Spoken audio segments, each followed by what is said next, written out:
semangat biasa. Allahu Akbar. Semangat terus, Bunda aja semangat. Pak Diki semangat, Bunda semangat. Bunda harus lebih semangat lagi, ya. Sekarang belajar pemerintah untuk belajar SBDP tentang tekanan kuat dan tekanan lemah dalam menyanyikan sebuah lagu. Kemudian nanti untuk matematika belajar macam-macam bangun datar. Untuk bahasa Indonesia belajar memahami kosakata dalam sebuah teks, ya. Sekarang kita belajar SBDP untuk tema berapa, Nak? Tema 4, subtema 1, pembelajaran yang ketiga. Ya. Nih, tekanan kuat dan tekanan lemah saat menyanyi. Ya, untuk pembelajaran 1 kamu sudah belajar menyanyikan lagu Membuang Sampah. Nih, lagu bisa dinyanyikan dengan tekanan kuat dan tekanan lemah. Jadi tekanan kuat dan tekanan lemah, ya. Perhatikan tanda dinamiknya atau tanda dinamikanya. Ada tanda garis berarti dinyanyikan dengan suara keras. Jadi tekanan yang kuat dinyanyikan dengan suara yang keras. Sebaliknya tanda bergelombang, ya, itu merupakan tekanan lemah. Berarti dinyanyikan dengan suara yang lembut. Jadi berbanding sebaliknya. Baris yang tidak bertanda artinya dinyanyikan biasa. Berikutnya kita perhatikan contoh lagu Membuang Sampah. Ini sudah dipelajari pada pembelajaran 1, sudah hafal semuanya tentunya, ya. Untuk baris yang pertama ini tandanya apa? Begini bergelombang. Tekanan lemah berarti dinyanyikan dengan suara yang lembut. Kemudian baris kedua dengan tekanan lemah dengan suara yang lembut. Kalau yang tidak ada tanda berarti dinyanyikan biasa. Baris yang keempat, tanda tekanan kuat dinyanyikan dengan suara yang keras. Yang berikutnya berarti tadi biasa, ya. Nanti dipraktekkan di rumah, ya. Lanjut terus belajarnya. Kemudian sekarang kita akan belajar dengan Pak Sodikin dan Umar. Semangat belajar. Oke, baik anak-anak, kita lanjut ke pembelajaran berikutnya. Kalau tadi kalian sudah belajar dengan Bu Miftah muatan SBDP tentang tekanan kuat dan tekanan lemah dalam sebuah lagu. Sekarang muatan bahasa Indonesia kita masih membahas tentang makna kosakata atau arti kosakata dalam sebuah bacaan atau teks, ya. Sekarang kita baca bersama-sama teks yang ada di dalam buku atau di layar, ya. Di sini ada sebuah percakapan. Nah, kira-kira siapa nih? Ya, ini adalah cicak, kemudian kecoa. Jadi percakapannya antara cicak dan kecoa. Kira-kira apa isi percakapan mereka? Kita baca bersama-sama. Mengapa di sekitarmu banyak sampah dan kecoa? Manusia selalu membuang sampah ke sini. Jika kamu jadi manusia, apa yang kamu lakukan? Aku akan membuang sampah ke tempatnya. Kalau tidak, rumah akan kotor dan bau. Rumah juga akan menjadi sarang penyakit karena banyak kuman. Setuju? Kita harus membudayakan hidup bersih dan sehat. Nah, anak-anak, isi percakapan ini adalah seandainya, jadi kecoa ini berandai-andai, seandainya kecoa itu jadi manusia, dia akan selalu membuang sampah pada tempatnya, ya kan, menjaga rumahnya agar tetap bersih dan sehat. Kenapa? Karena kalau rumah tidak dijaga kebersihannya, alias rumah itu kotor, maka rumah itu akan menjadi sarang penyakitnya. Tentunya orang yang menghuni di rumah itu dia akan mudah terkena penyakit. Nah, inilah isi dari percakapan antara cicak dan kecoa. Jadi antara cicak dan kecoa ini mempunyai tujuan sama, yaitu menjaga tempat tinggalnya atau rumahnya agar tetap sehat, agar tetap bersih dan sehat. Nah, sekarang kita lanjut ke teks berikutnya. Hindari rumah yang tidak bersih. Ya, rumah yang tidak bersih harus dihindari. Rumah yang tidak bersih banyak kuman. Inilah yang menyebabkan penyakit. Jika sakit, berbagai kegiatan akan terganggu. Badan akan terasa lemah dan lesu. Nafsu makan pun akan berkurang. Rumah yang tidak bersih banyak penyebabnya.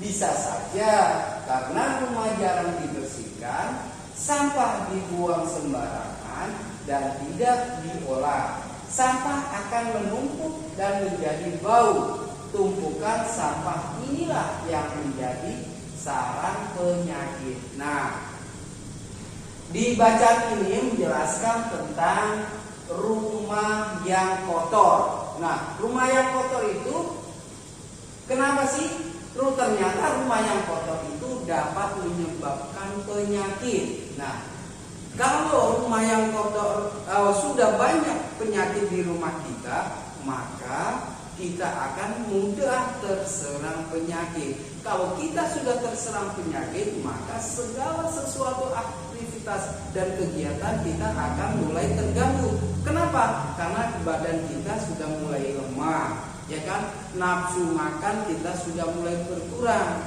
Nah, jadi kalau badan kita sudah mulai lemah, kita akan melakukan kegiatan atau aktivitas kita juga sudah terganggu, ya, sudah merasa lemas lah, segala macam, pokoknya susah untuk berkonsentrasi. Nah, rumah yang tidak bersih banyak penyebabnya. Kenapa? Penyebabnya apa kira-kira? Yaitu orang yang tinggal di rumah itu suka membuang sampah sembarangan. Rumahnya selalu kotor, banyak sampah-sampah yang berserakan. Ya, habis makan asal lempar, habis makan piringnya nggak langsung dicuci, ditinggal. Nah, dari situlah muncul dari kuman, banyaknya kuman. Ya, kuman muncul di situ, kemudian muncul penyakit. Ya, itulah. Jadi kalau sudah seperti itu, rumah terlihat kotor, tidak bersih, ya, orang pasti sudah merasa ogah atau malas untuk memasuki rumah yang kotor. Nah, saya rasa kalian juga merasa senang ketika memiliki rumah yang bersih. Ya, oke. Sekarang kita lihat berikutnya. Nah, tadi di bacaan di atas tadi kita banyak sekali menemukan kosakata yang mungkin sering kita baca, sering kita ucapkan, tapi kita belum tahu arti dari kosakata tersebut. Nah, tadi ada kata kotor. Kotor apa artinya kotor? Tidak bersih atau terkena noda. Ya. Kemudian sampah. Sampah artinya barang atau benda yang harus dibuang karena sudah tidak terpakai. Itu sampah. Kuman. Kuman adalah sejenis binatang yang amat kecil yang dapat menyebabkan penyakit. Kemudian yang keempat adalah bau. Bau sesuatu yang kurang sedap ditangkap indera penciuman. Ya, nah inilah anak-anak kosakata yang kita dapatkan dalam bacaan-bacaan teks yang sudah kita baca bersama-sama. Pak Guru berharap kosakata yang ada, yang telah kalian temukan artinya kalian tetap baca dan dihafal dan selalu diingat, ya. Oke, Pak Guru cukupkan sekian. Kemudian kita lanjut ke pembelajaran matematika. Terima kasih. Alhamdulillah anak-anak, ketemu lagi kita di pembelajaran ketiga, masih di tema 4 subtema pertama. Kalau tadi di awal kalian sudah belajar SBDP lagi dengan Bu Mita tentang tekanan kuat dan lemah, ya. Lalu masih dilanjutkan bahasa Indonesia sama Pak Sodikin, masih tentang kosakata. Diisi TTS-nya ya nak ya, sesuai dengan pertanyaannya.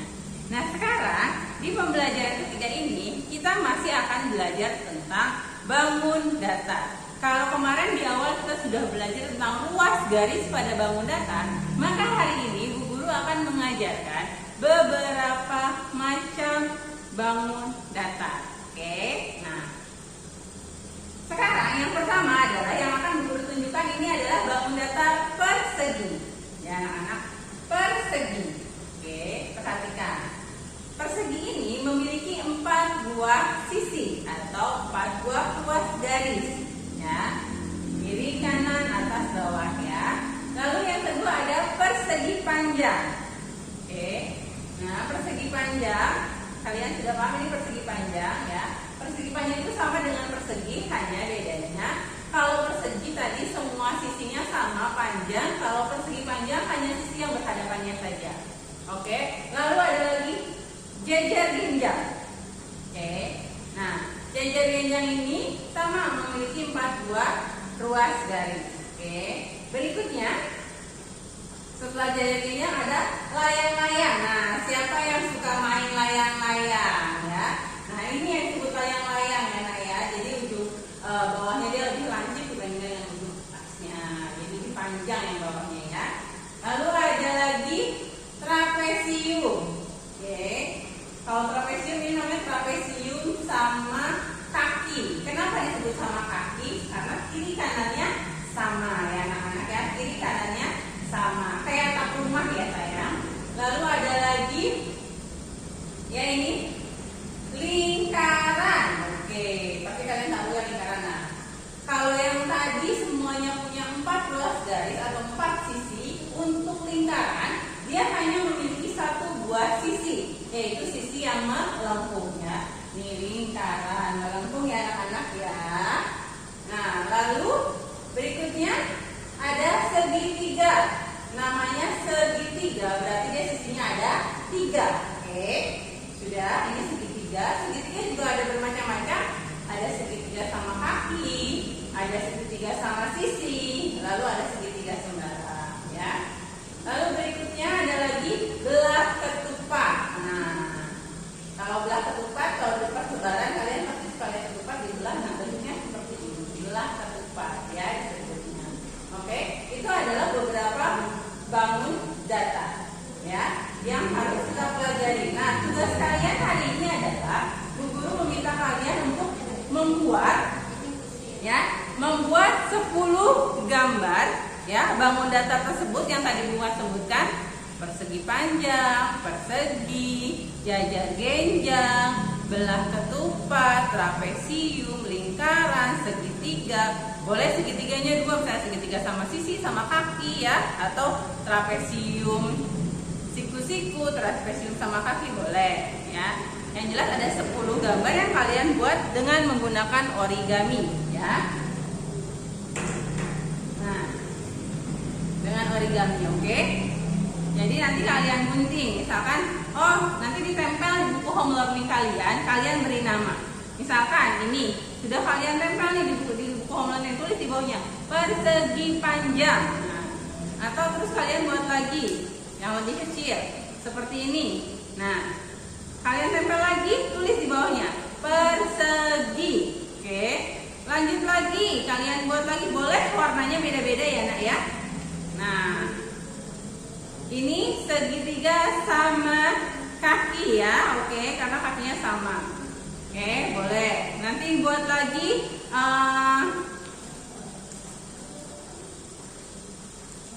trapesium misalkan. Nah, ini trapesium sama kaki kalian buat, kalian gunting yang rapi, kalian tempelkan dan beri nama. Jangan lupa setiap bangun datarnya kalian beri nama. Oke, sampai di sini dulu pembelajaran kita. Nanti kita akan lanjutkan lagi, ketemu lagi di pembelajaran keempat.